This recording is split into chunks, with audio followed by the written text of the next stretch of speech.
All right. Good evening, everybody. Late night crypto talk. Bitcoin Brandon here from Los Angeles, California. Special crypto talk tonight because we're not going to be reading the news. I'm going to be telling you a story. Let's see who we have on the line so far. We've got Benita Nunez, Diana Townsend, Superstar, Stan Williams, Anthony Pinkston, Asmaret, Andrea Hare, Jeremy Keene from Hawaii, Mafoose, Cassandra McAllister, Mark Michael Smith, Lashana Robinson, Kay Beering. I haven't heard from Kay in a long time from the UK. Isaac, Loretta, Jeff Boltinghouse, Shauna, Steve Rockhill, Patricia Davis, Linda Gallardo, Ryan Hutchison, Austin Connor, Ron Ross, my old high school buddy, Quincy Caldwell. Hey, Quincy, you see that video I posted of Damien High School prom and graduation, 1994? You were a sophomore, I think, at that time. Bill Childers, Anissa Jenkins, Rodriguez Felder, James Gaines, John Octavius, Linda, you and your husband Henry are also. Hello, Henry, and welcome to the team. Denisha Watlington. So someone said, what is the topic tonight? The topic is something special. It's something that I have never done before in the past year. Sharing my personal story. But before I get started, as a disclaimer, I'm not a licensed financial advisor to be dispensing financial advice. I read the news, give my opinion, share suggestions, and it is up to you to make an informed, intelligent decision on whatever choice you decide to move on. Tonight we're talking about hitting rock bottom.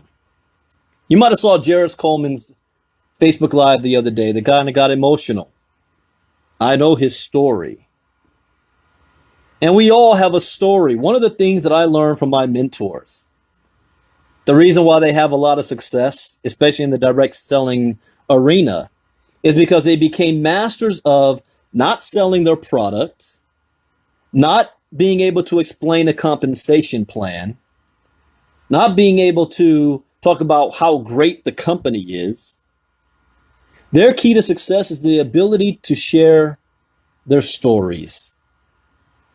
How they came from one thing, maybe nothing, and achieve their life goals, their dreams.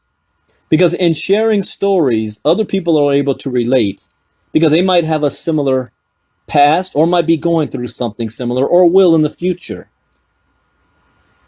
And even though it might be fun and games to be able to show how much money you're making, the type of cars you drive, the houses you live in,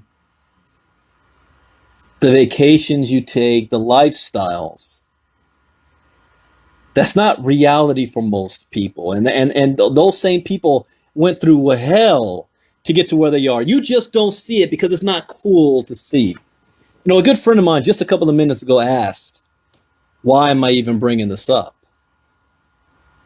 See, when I first got started in this industry almost 20 years ago, I was in a company called ACN. And I memorized the stories of almost all of those top leaders back then. Mike Ashby, James Dentley, Chris Oliver, Montrell Jackson, Mike Towns, Ken Robinson, Byron Nelson, Steve Carter, Pasha Oliver Carter. The list can go on and on. Oren Solomon, even the Koopas twins, Robert Stefanowski, Becky Davis. Not only do I know their successes, but what stuck to me more was their trials and tribulations.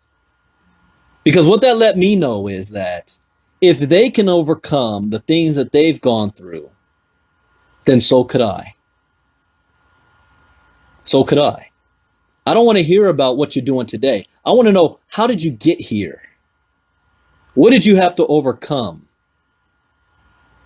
Oli Bale, what's going on, Oli from the UK? And congratulations on becoming a diamond. Yeah, I'm still watching you. So I'm going to tell a short story tonight. As you see that picture was one of the worst days and also one of the best days of my life. That was nearly, I forgot the exact date, a year ago today, August 2017, near the end. I think it was maybe last week, a little over a year ago. But it doesn't begin there. You know, we all have trials and stories when we hit so-called rock bottom. You know, I got started in my senior year in Morehouse College. I didn't have any success my first 10 years. But then when I finally figured it out, learned certain skill sets, personal development, then I've had nothing but success since then. And so my difficulties have never been my ability to perform. It has always been, am I with the right company, the right opportunity, with the right owners, in the right situation that can allow me to have tremendous success? That's always been my biggest challenge now. And I reached the pinnacle, my first time really hitting as an adult rock bottom, 2011 and 2012. A lot of things still to this day I haven't shared about 2011 being the worst year in my family's life. I've never shared that story publicly, and it will be a long time before I ever do. But in 2012 as well, I was actually illegally terminated. I was the top producer of a company. I was still working a 9-to-5 job at the time.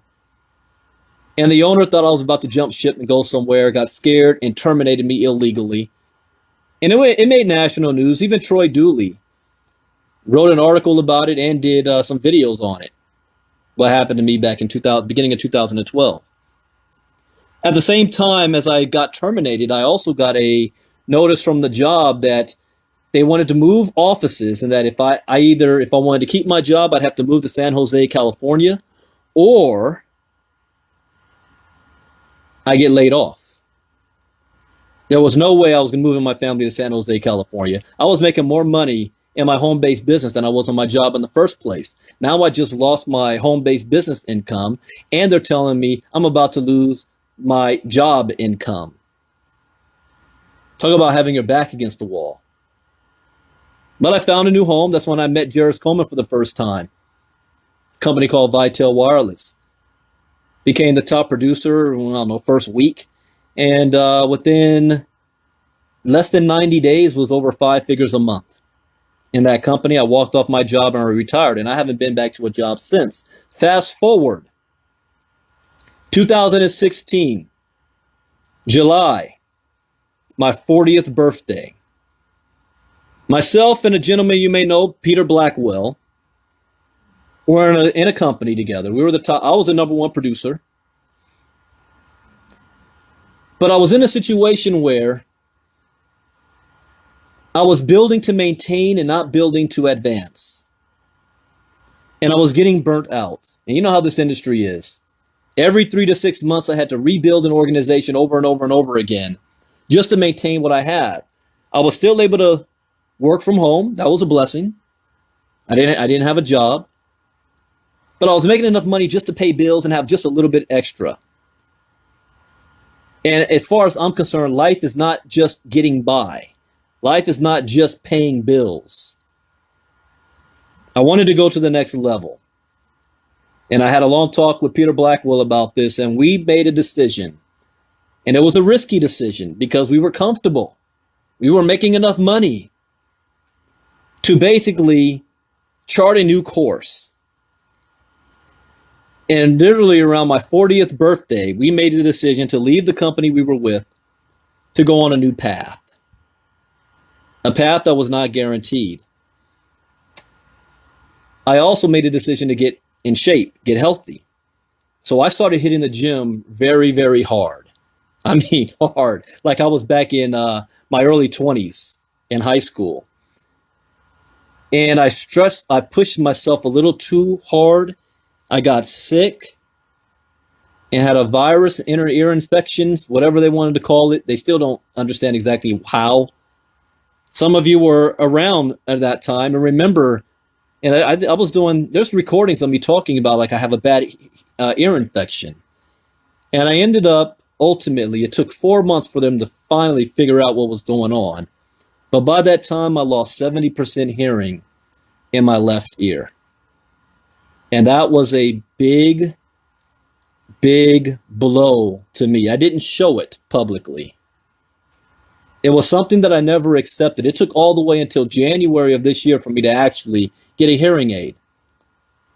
And that was forced upon me because I started to recognize that I didn't hear my own voice the right way anymore. And I was like, you know what? The doctor said, if you don't get this treated, it can affect your brain development. You know, I don't know, I forgot what they called it. So I went ahead and got a hearing aid in January. You guys might have remembered that. I went that Saturday morning at the donut shop when I was doing my Facebook Live. I had my hearing aid on for the first time. It was a real shocker for me. But but financially, during the same time I was dealing with that, again, we were top producers. The company screwed things up again. And I said, screw this MLM thing. I'm tired of doing this. So I took a corporate position, thinking, okay, a corporate position, at least I'll have a steady salary coming in. Uh-oh. Isn't that like a job? A salary coming in. Now, I was supposed to be getting 5-figure salary. So that's not that bad. But again, the company that I was with, I was the senior vice president of sales and marketing, screwed up again and never came through on their end of the deal. So it was at that moment in 2016 that I partnered up with, we've got to fast forward more into 2017, going into 2017. I partnered up with Jairus Coleman. We got back together. And we got into doing small business loans. This was right before the hurricane season. So small business loans. And one thing, I wasn't bringing in a lot of money during this time period, if any at all. But one thing that I was good at was during the good times, I had enough money saved to be able to pay all my bills for a year if I wasn't doing anything. So I was basically living off of my savings during this time, waiting for one of the things we were doing to pop off.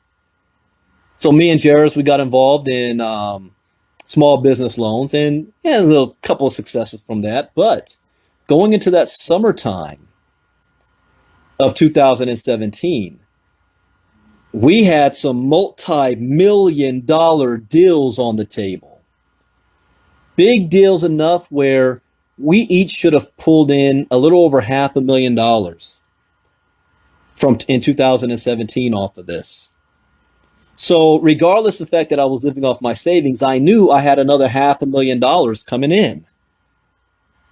And by the end of the summertime, I even kind of try to put my foot back into network marketing a bit with Peter. Peter got me on with another company, and it's a good company. It just wasn't a good fit for me. That ended very quickly. Summer of 2017.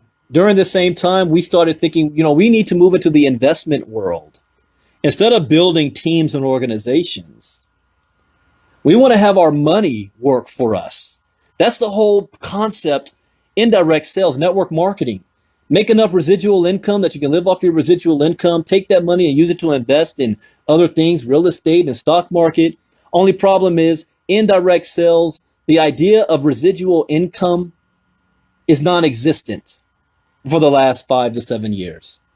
The top leaders in this industry that's really living off of residual income is off of money they built from the 80s and 90s and maybe early 2000s.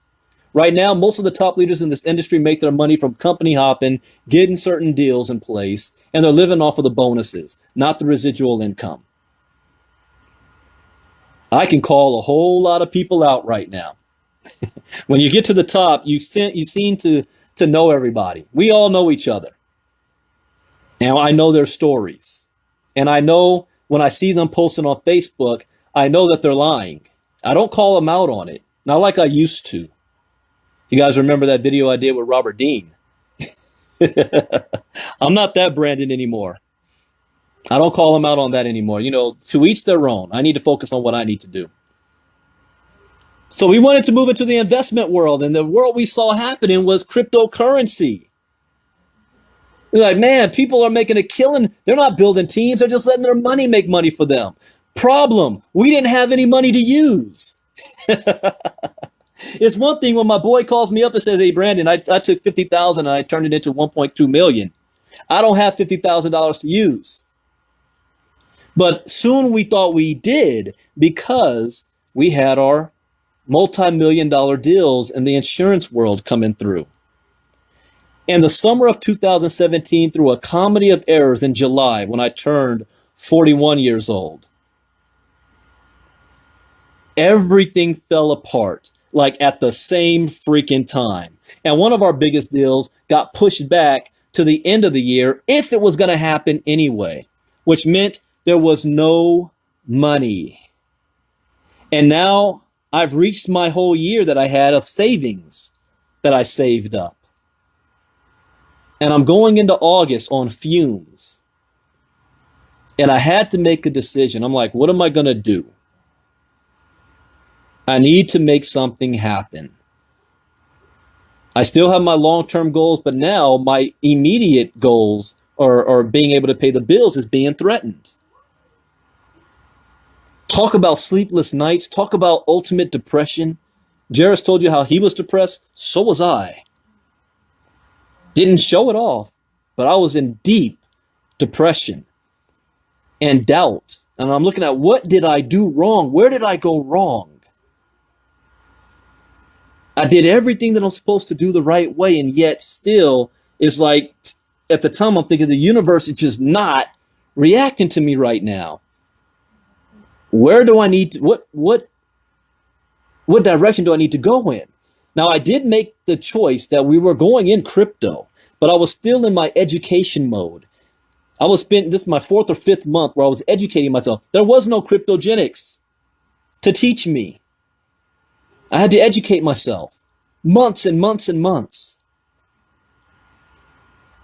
And I said, you know what? This was going to be my plan. I'm going to go ahead and get a job. At least on that job, I'll be able to pay my month-to-month bills while I figure this crypto thing out. And then going into 2018, I should be straight. The problem was I haven't worked a job in, 7 years? Can you imagine? You know what it's like pulling out that resume all over again? Going in for interviews. Now, I do have a college degree. But going in for interviews, people interviewing you that you're more qualified than they are. And I'm older now. I'm not in my 20s and the early 30s. I'm 41 now. Talk about midlife crisis. One of my ultimate achievements was being able to purchase my own freedom, where I don't have a boss, I don't have a job, I come and go as I please. And now I'm about to go back to that. And I ended up getting hired by a company called DirecTV in August 2017 for their management program. They wanted me to open up a branch in a city that's about 45 minutes from where I live. It was a 5-figure salary, but, and there's a big but, I have to go through their training program for at least 6 months, which meant I had to learn everything that is about the company from the sales floor all the way to accounting. And I would have to do a lot of traveling on this too. And I wasn't going to be making 5 figures a month. I was going to be making peanuts. But all I had to do was stick it out for 6 months. And at the time, I felt I had no other choice. And so I accepted it. And in the picture you see me wearing that stupid DirecTV shirt, with a stupid, cheesy smile on my face because that's the day I was supposed to start work. That day, I was on my way to my car to go to work. And I stopped dead in my tracks and said, you know what? I can't do this. This is not what I'm for. This is not what I'm built for. This is not in my path. I wouldn't even be making enough money to pay all my bills anyway, which meant I'd still have to hustle some kind of way to find an affiliate program or something. And I said, you know, if I'm going to have to do that anyway, then let me do what I do best and work on it full time.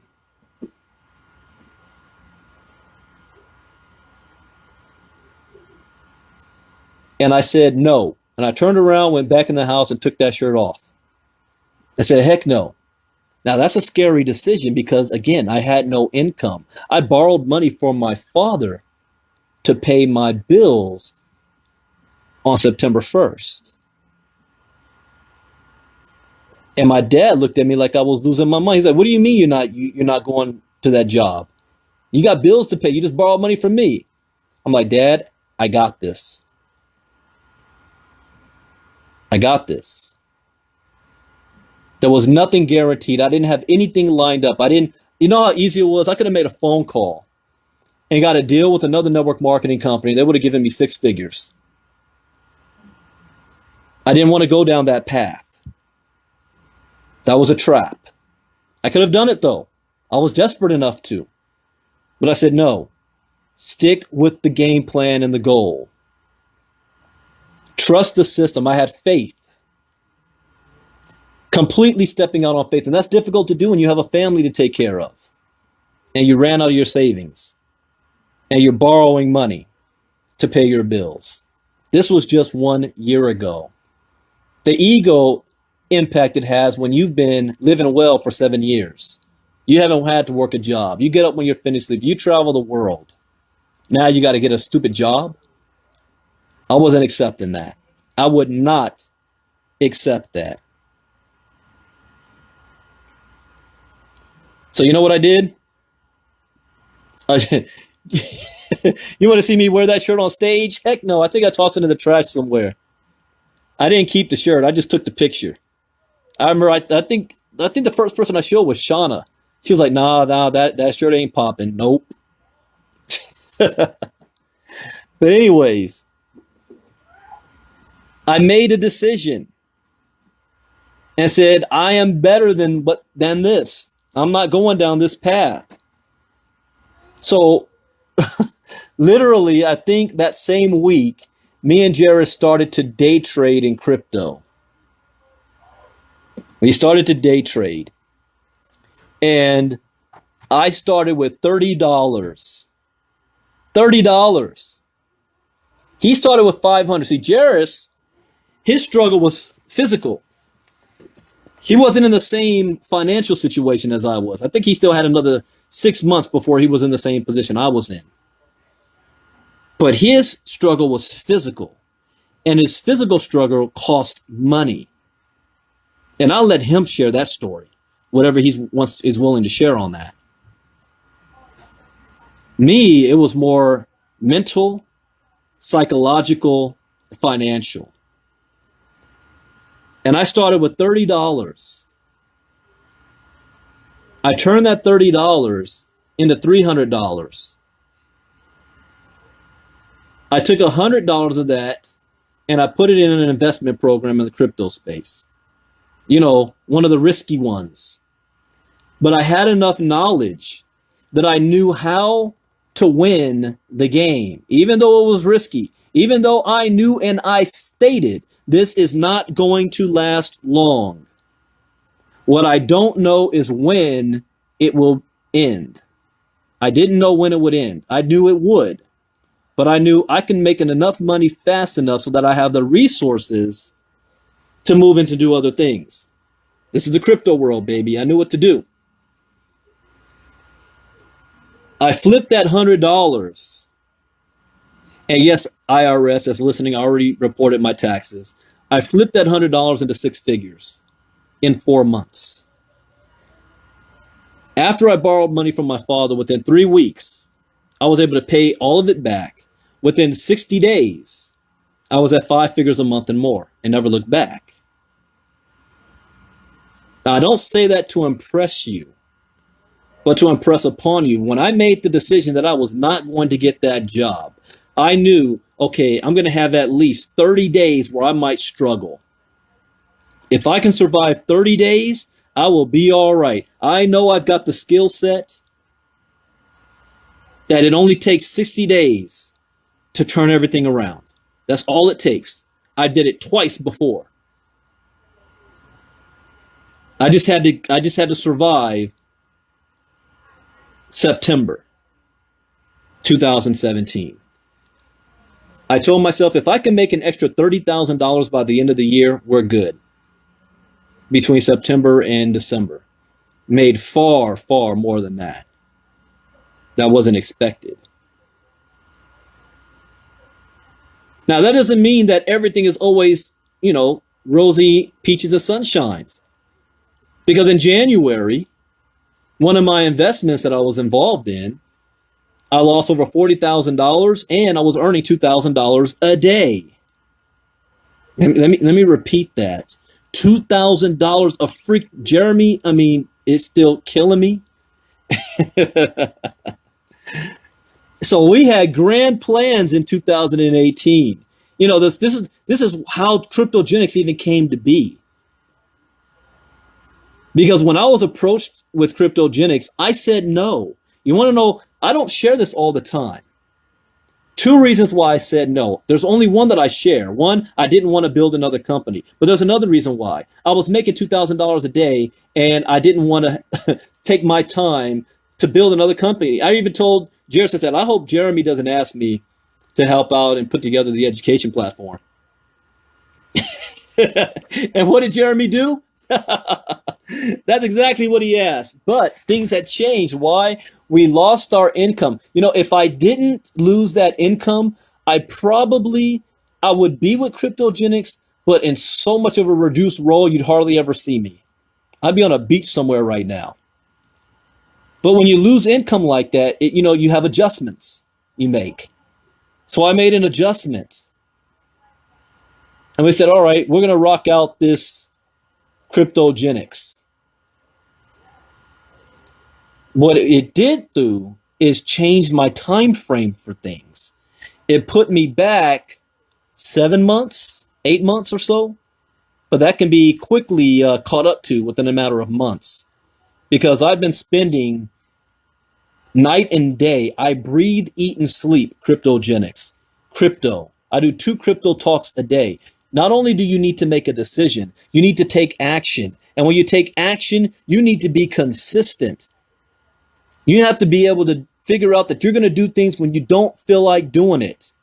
I do 2 crypto talks a day, 7 days a week, 2 presentations a week, training on Saturday, 3-way calls. I eat, live, and breathe this stuff. But it doesn't seem like work to me because I enjoy it. I'm having fun. I still travel. Just came back from Chicago, 2-3 weeks ago? At that Chicago event, guess who happened to be listening to me in a room? Diana Townsend, who's on right now. You never know the type of people you meet, what's going to happen, and how it all pans out. But here's the deal. No matter where you are in life, no matter how much money you have in the bank, no matter how dire you think the situation is, you are literally one decision and 60 days away, if not less, from a complete turnaround. A complete turnaround.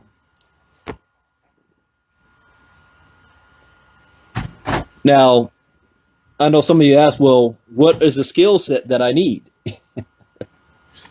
Well, the first and most important is your mind. Getting your mindset right. You make a decision and then you do it. People tell me, Brandon, how many hours do you work a week? I'm like, what do you mean? I don't I don't have a set time on how many hours I work a week. For me, it's when the job gets done. I don't stop until it's done. That's my mindset. I am a professional, so I treat things as a professional. When things don't go our way, it's not a setback. It's not all things are failing. We just make adjustments. We change our sail. You hardly ever see me complain. That's one thing owners of companies love about me is I never call them. What am I calling you for?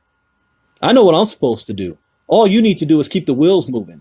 If you hear me calling you, it might not be a good thing unless I'm just, getting some updates.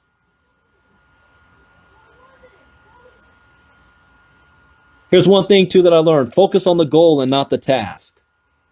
When I figured that out, that's when I started to have great success. Back in 2011 when I figured that out. Focus on the goal, not the task. Get my ego out of the way. Stop trying to control everything. You make a decision and then you sit back and see how things play out. You just go to work. Now, you just can't sit on your butt and think and expect things to fall in your lap. That's not going to happen. But you got to keep moving. You got to keep your feet moving. And opportunities are going to pop up in front of you that you never saw before. They were always there. You just didn't have the mind to see them yet. How many times have I called? Jeremy Keene is one of the co-owners of our company.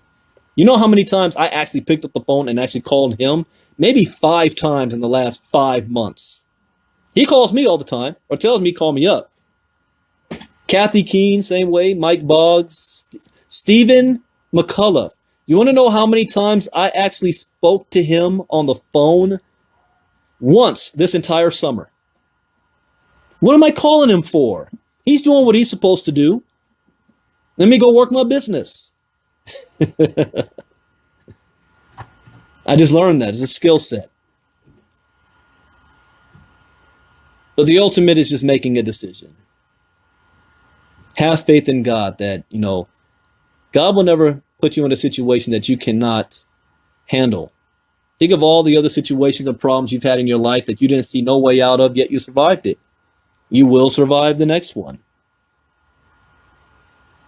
But only if you keep moving. Keep moving your feet. Keep moving forward. Develop your story. And don't be afraid to share your story. I went to the first Eric Worre GoPro event I went to in Vegas. One of the things I took away from every speaker on the stage that was a 7- and 8-figure earner, one thing they all had in common, stories. Very good in sharing their story. There's 2 stories I'm going to share with you. Actually, I'm going to tell you 3 very short stories. I'm going to end with this that I heard when I was 22 years old from my old mentors. First was Montrell Jackson, Circle Champion, Regional Vice President from ACN, talking about how he was living in like a 1-bedroom apartment with all his kids and his wife, and how things were so bad when he got the bills in the mail, he would just throw them up, and whichever one he caught, that's the one he paid. His kids were so bad, making so much noise that people above him would stomp on the floor. He'd take a broom and hit the roof to stomp back at them. How he had to move in with Sam Oram to Atlanta, Georgia to build his business. Or Sam Oram, for example, who dropped out of medical school. And I just was with Sam right now down here in Pasadena, California for Daniel Shorter's book signing. But Sam dropped out of medical school because he believed in what he was doing with his direct selling company. People thought he was crazy. What was crazy was when he took a limo up to his mom's job, and rest her soul, R.I.P., Velma Davis, and went up to her job. And she was working as a seamstress, and she'd been working at that job for years. So much so that she had what is it called? Carpal tunnel or whatever, arthritis in the hand and in her feet joints, working that muscle for the seamstress, her foot muscle. And he drove up to her job with the limo, and retired her from work and took a camera and recorded the whole thing. That inspired me when I heard that for the first time. Or Steve Carter, when he was in Chicago. And Steve was in his house or apartment, and he was 3 or 4 months back on rent. And they came knocking on his door. He had an eviction notice. He had all the lights off, and he was hiding in the corner of a room underneath the window, trying to be as quiet as a mouse so that nobody would know he was there. And when he realized that, he made the decision. 7 months later, he was a regional vice president. I remember all the stories. People don't care about how much money you make. They care about how much do you care and if you can relate to them. So that's it. I promised I would share 3 stories and I would end it. So as my friend that asked, why am I bringing this out?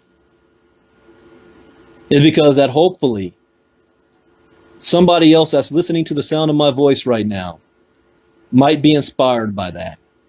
Might be something that you needed to hear.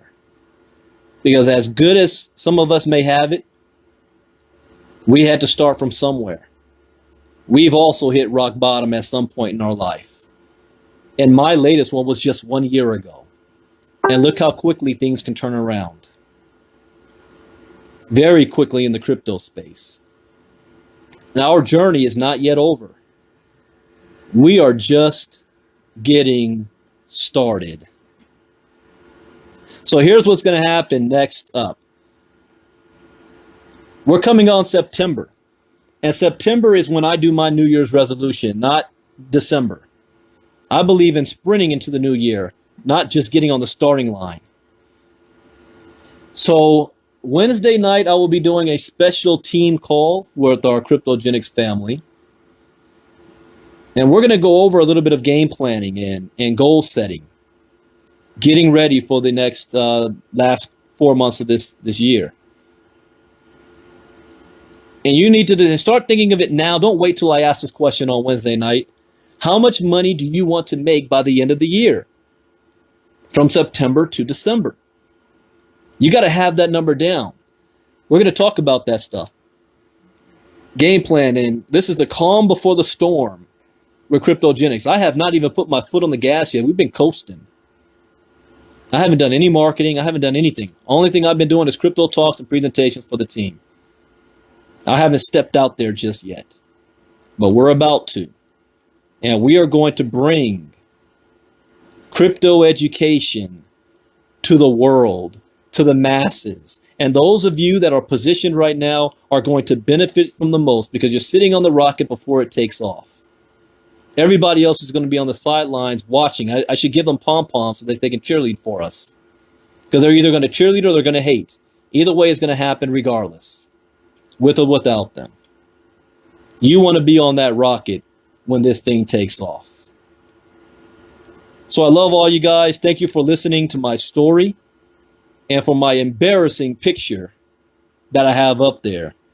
Because that was a fork in the road. Had I decided to say, yeah, I'm going to go ahead and get this job, I wouldn't be where I am in the crypto space right now. I'd be struggling on this stupid job. So with that, I'll see you all tomorrow morning for early morning crypto talk. Oh, one more thing. Diana, what time was that? Tomorrow I'm doing a special Cryptogenics presentation. And it's not going to be a formal one. We're going to be able to ask questions and whatnot. We have a whole lot of new people that's coming on board. So tomorrow night, kgxglobal.info. Let me put that in the chat box. And I think I forgot to send that over to you, Diana. But www.kgxglobal.info. And I am thinking that is at 10 p.m. Eastern tomorrow night. 9 p.m. Pacific, 10 p.m. Eastern. If it's a different time, I'll let you know. But I am doing a special presentation tomorrow for a lot of new people that's come on board. I think that's 10 p.m. Eastern, Jeremy. Mark, you just missed the whole thing. Those of you who don't know, Mark Januszewski Put together the Kate Chai's training.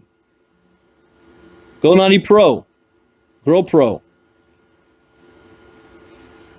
8-figure earner in our industry.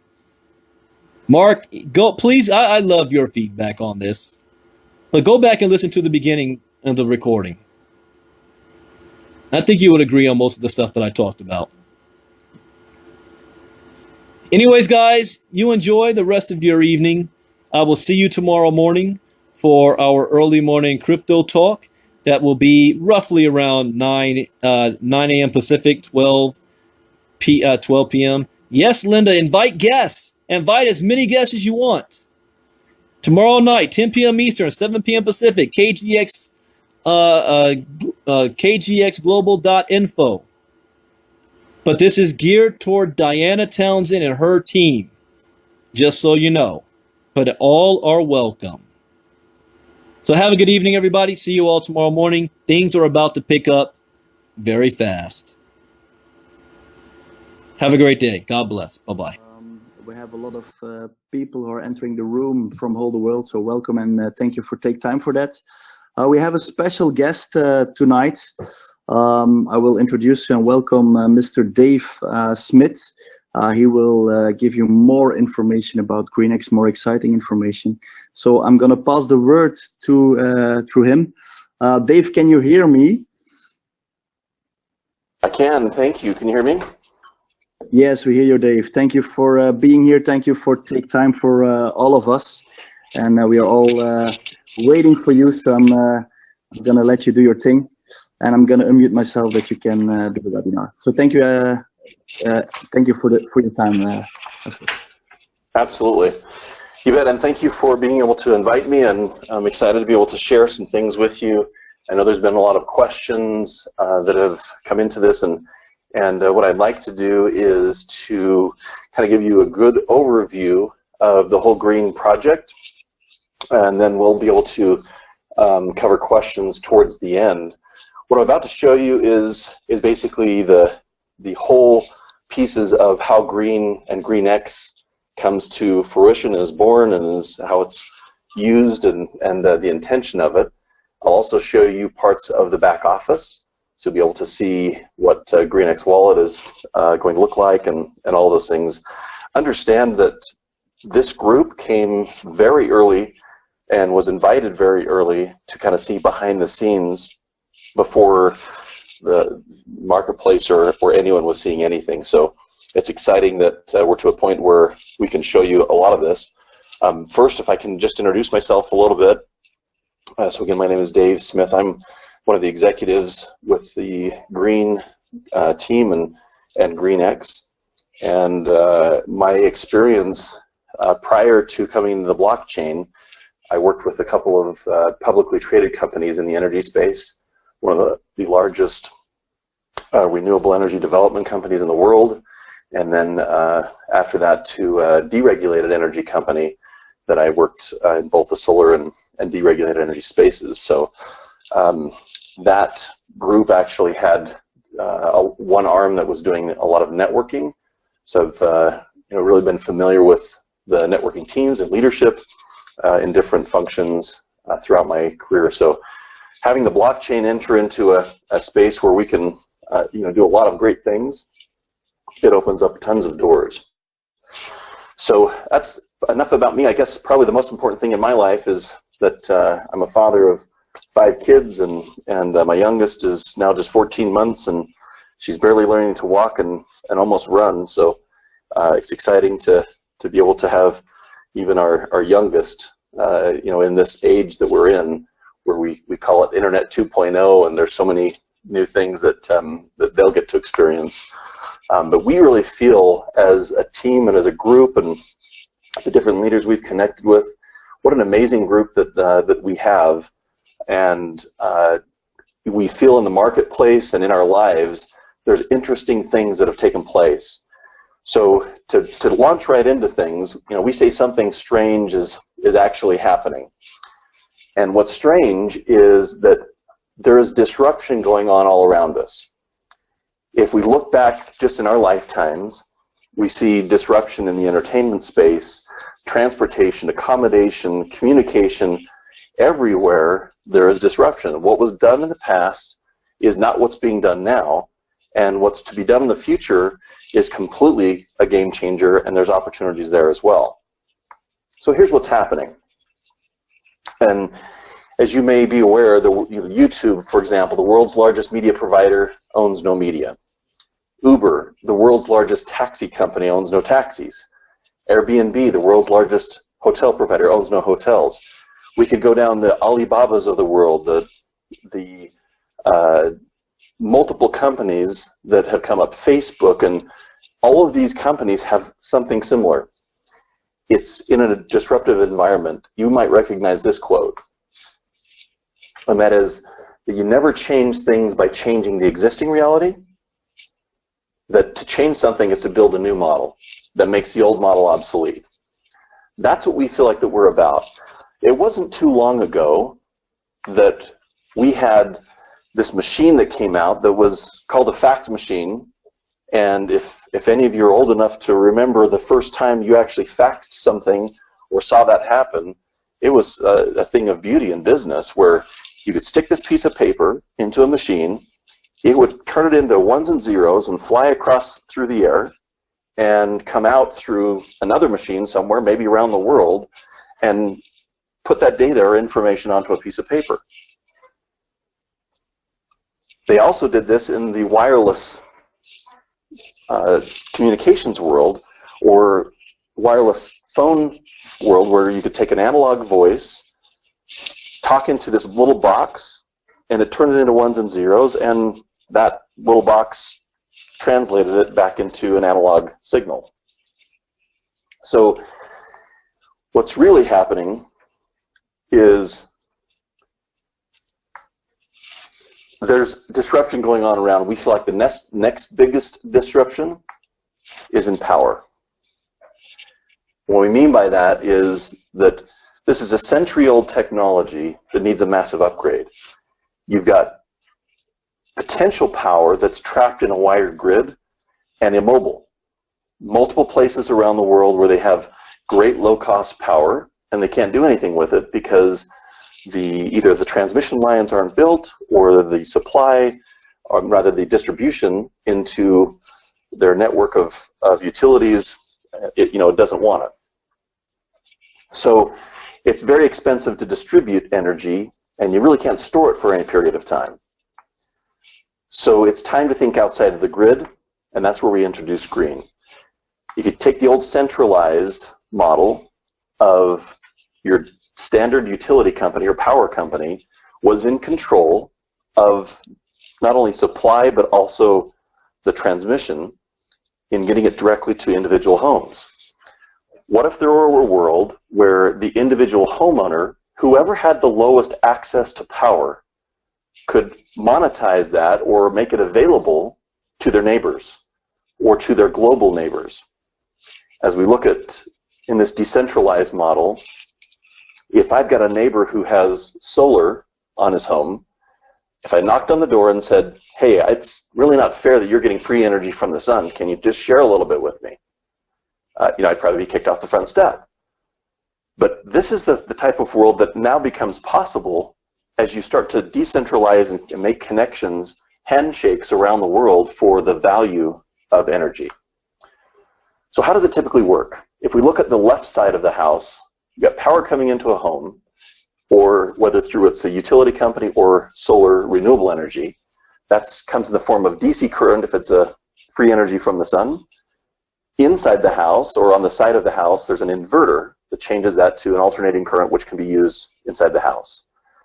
Now all we're doing is we take that AC current, and where there's a meter that the power company uses on the outside, and it has little digits that spin around, and they call that a kilowatt hour, and they're charging cents per kilowatt hour. We put a device on the inside of the house or at a remote co-located location for low-cost power. And that inside of that box is a digitized meter that also counts the energy that's going through it. And it's inverted into blockchain current, or BC energy. That is translated or digitized into the green wallet, GreenX, and that can be valued to pay for a power bill or anything else that can be in a fiat type of a currency. So the old, remember the fax machine, how it would push things to the cloud, the cell phone push things to the cloud. It's really no different if you can digitize the value of power. So how that works is that power comes in to our device, the green box. The green box then digitizes that power, turns it into ones and zeros. That comes in the form of GreenX instead of kilowatts per hour like it's charged. It's GreenX on the digitized side, and that's translated to a green wallet. That can pay for the value of power. It can pay for just about anything. It's not limited to power. So this is a couple of examples of devices. We have a Greenbox Pro, which is our patented version that we actually will put this right at a utility, large-scale utility. It pulls a megawatt of power, and it's digitizing 10 petahash worth of value of data of that power that's going through it, monetizing it better than credits that would come from solar, or in the home version, or a residential smaller version, that's an individual device. And when it's turned on, then on the inside, it's doing all of its work with lots of calculations, lots of verifying of this technology that we're now familiar with, which is blockchain technology. So Green then becomes the first company to take electricity, invert it into digital electricity. We actually own the patent for proof of power, and proof of power is, if you're familiar with other blockchain proofs, there's proof of work, proof of stake. Proof of power basically is a way to stamp the value of the power contribution of digitized event for the blockchain. So it just tattoos that right on top of, interlaces it with a normal token type of creation. So looking back in history, not too long ago, we saw Facebook, the world's largest content provider that provides no content. We've talked about Airbnb. Bitcoin came about in 2009. One of the world's largest currency, has no physical currency. Uber, and then becomes Green as we launch Green the end of April, the world's first power company that produces no power. The question becomes, who would trade $50 worth of electricity for $100 of reward? And that's an easy one to answer, but what else could you do with it besides just pay for electricity?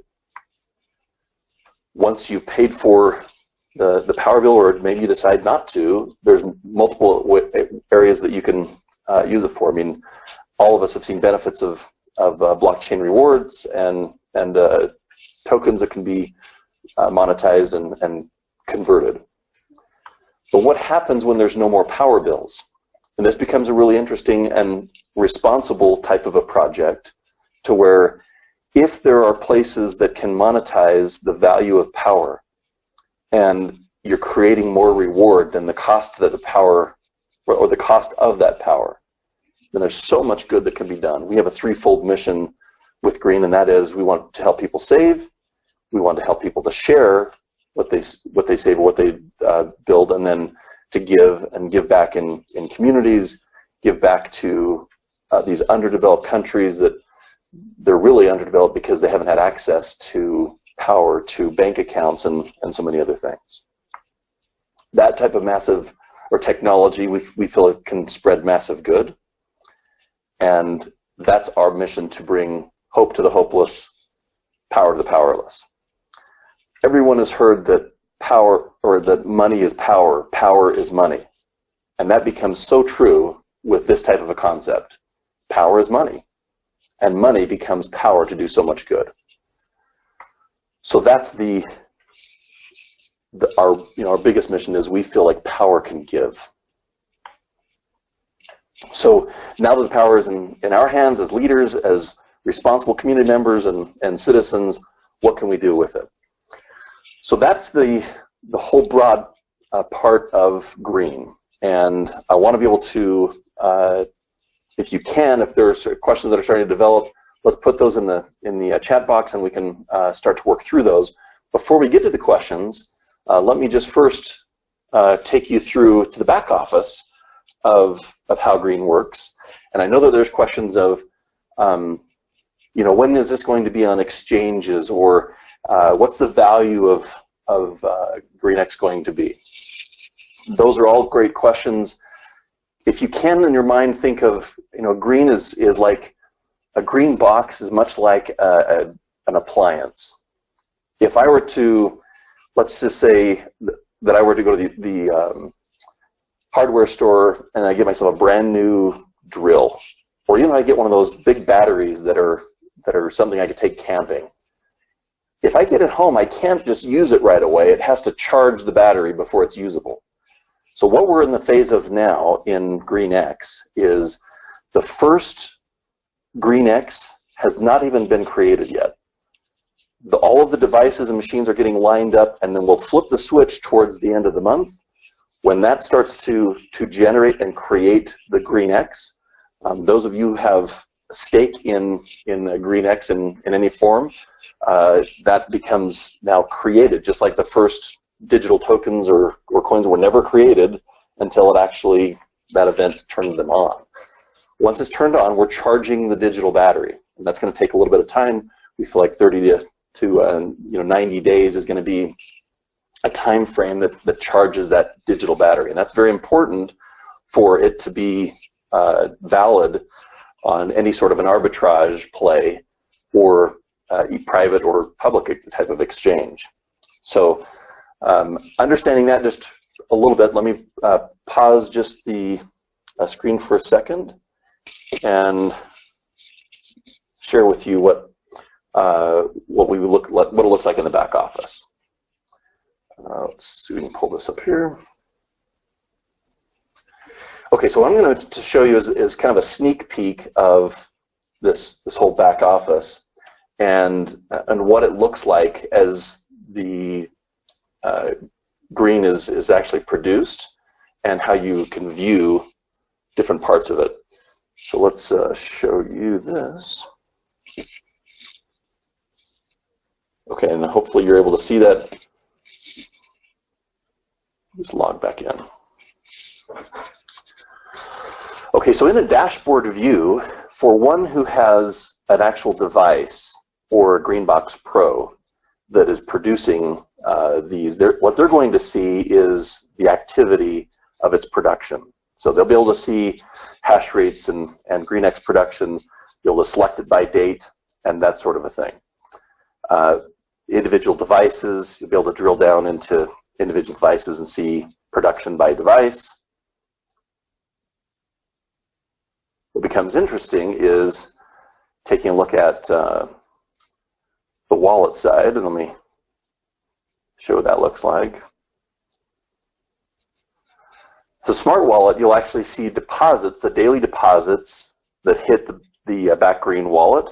Many of you have reserved your GreenX wallet, and those reservations, you'll get emails.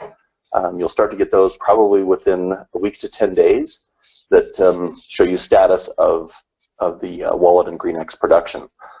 All of these deposits, you generally will see, GreenX deposited daily, or if you have a balance that's there, it'll show you exactly what that is. Send and receive, just like you normally would with any other type of digital wallet. And it makes it real simple for you to see transactions and anything else that is going through there. Currently, there's a back office that shows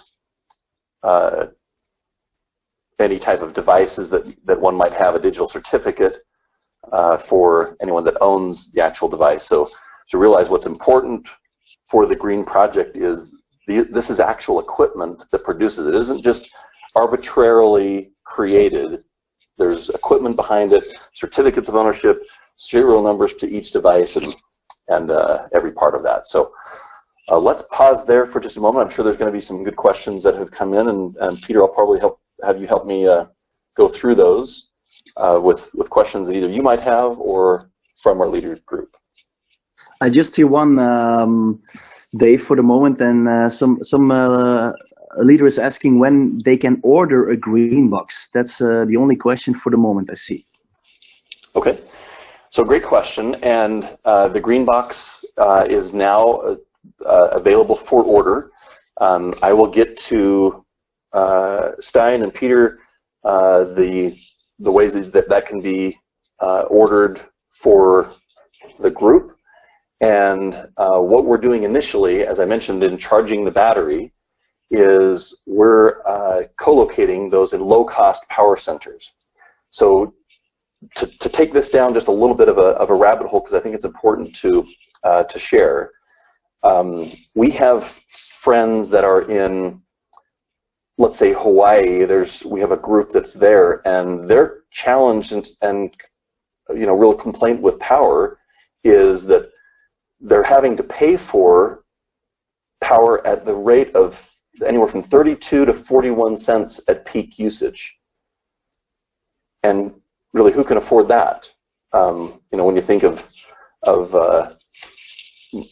if you're using any power whatsoever. So we have centers that are low-cost power centers where our friends can digitally fax power, the value of power, to just about anywhere in the world. So initially, if there's green boxes that are released and sold, you have the serial numbers too, and they're put in a low-cost power center. You get the full value of them, but you don't have to even worry about maintaining them. That's what we're doing for our leadership friends and Ormia's leadership. So that's an important element. So good question, and hopefully they're available now. The equipment is available now.